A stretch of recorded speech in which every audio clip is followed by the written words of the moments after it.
ही उस फूल को तोड़ने के लिए अपनी शरीर की लंबाई को ऊंचा किया, पैर को उठाया। ये काला नाग जो है पीछे से ही भांग से मार देता। जैसे ही डंक मारा, रोहित चिल्ला उठा, मां मां। अरे कोई है इस फुलवारी में, तो मेरी मां से जाकर कहना कि तेरा बेटा फूल तोड़ने गया था, उसे काला सर्प डस लिया है। अरे है कोई, मेरी मां से जाकर कह दो, मां मां मां मां कर चिल्ला रहा है, मां मां। फुलवारी में कोई नहीं है बाबूजी, अकेला रोहित कुमार, वो कालिया सर्प, वो विषैला सर्प जैसे ही डंक मारा, विष तो स्पीड धर लिया।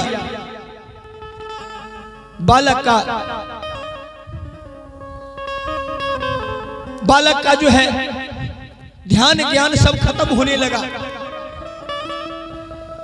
चिल्लाते चिल्लाते वही लेट गया, कोई सुनने वाला नहीं था। जब बेहोश पड़ गया, उसके शरीर से आत्मा निकल गया, यानी वो मर गया। तो विश्वामित्र एक पथिक का रूप धारण करके उस गांव में जाता है जहां का वो ब्राह्मण था, जहां पे शेबिया काम करती थी। उस गांव में जाकर के वो आवाज लगाया, अरे ओ गांव वालों, जरा ध्यान से सुनो, किसका बेटा फुलवारी में फूल तोड़ने गया है? जाकर देखो, उसे विषैला सर्प ने डस लिया है। जाकर के अपने बच्चे को देखो और उसका रक्षा करो। जैसे ही ये बात उस गांव में चिल्ला करके कहा, वही जाकर के बताता भी है गांव में। जब ये सुनाई देता है रानी शेबिया को, रानी शेबिया भी अपना नाम वहां बदल रखी थी, तारा नाम रखी थी। तो रानी शेबिया को जब पता चला कि फूल तोड़ने तो मेरा ही बेटा गया है, दूसरा कौन गया है, मां का ममता सुनते ही मां चिल्ला उठी कि बेटा बेटा रोहित,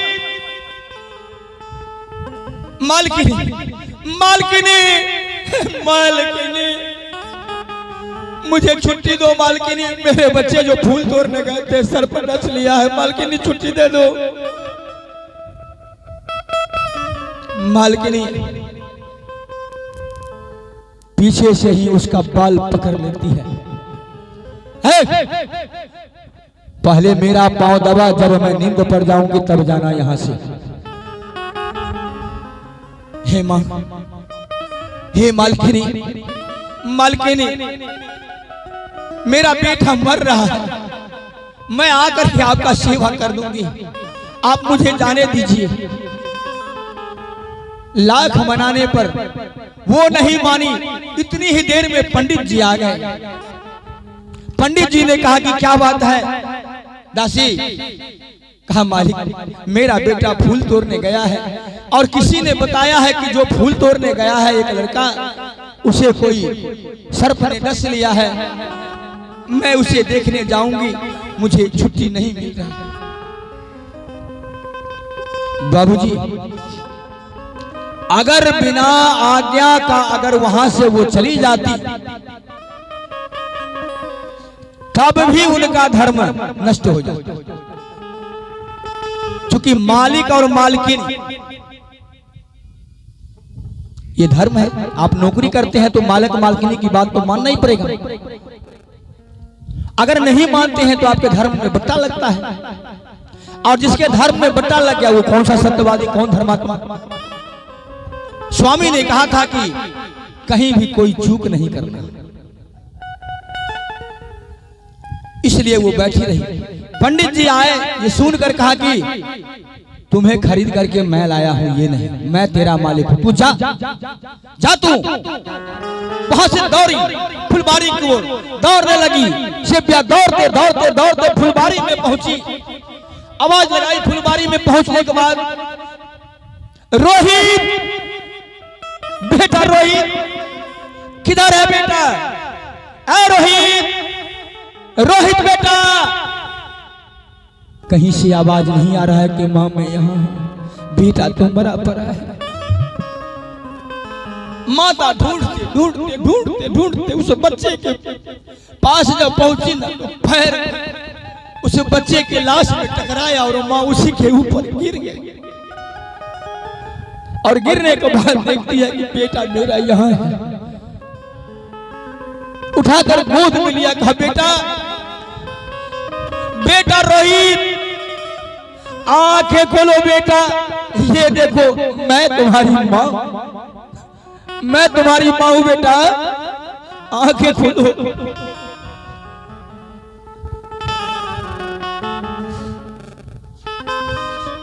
बाबूजी बहुत चिल्लाई, बहुत रोई, लेकिन बाबू आवाज नहीं दिया। देखी कि बेटा तो मेरा इस संसार से चला गया है।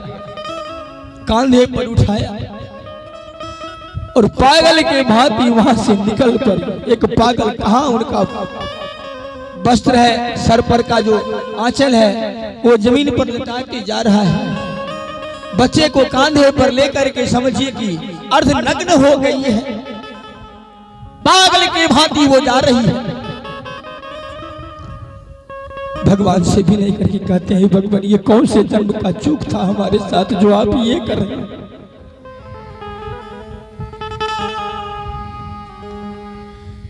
कब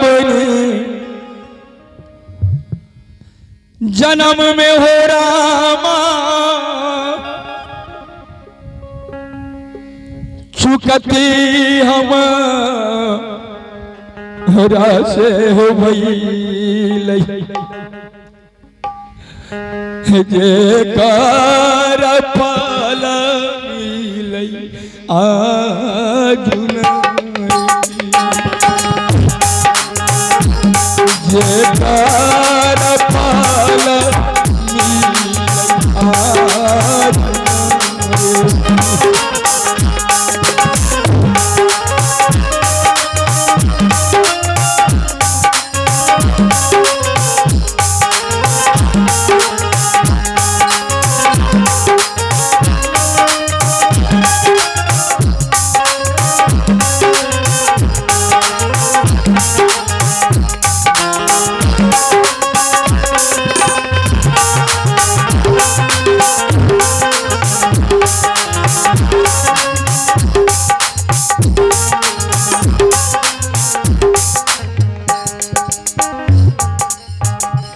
राजपाट से हो गई तो सारे में स्वामी जी भी कैलई।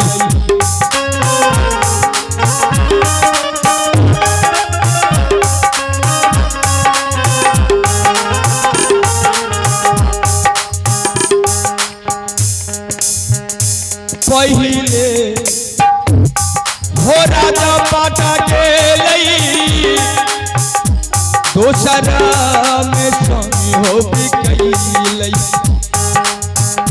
ते सारा पुत्र मरलैया ते सारा पुत्र मरलैया।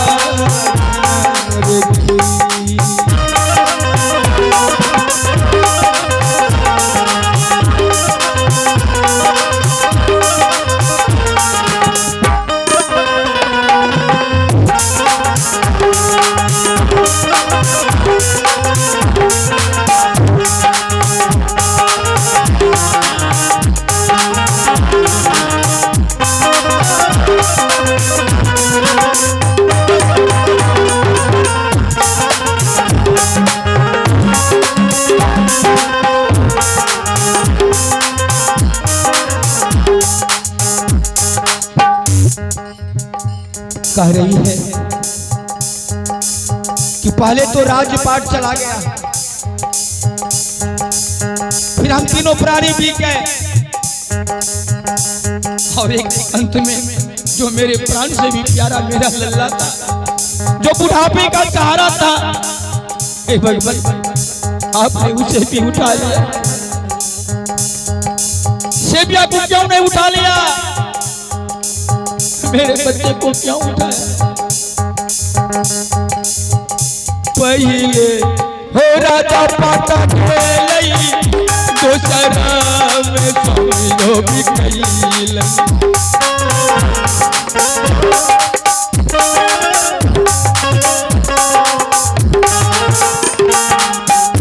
केशार पुत्र मरलई,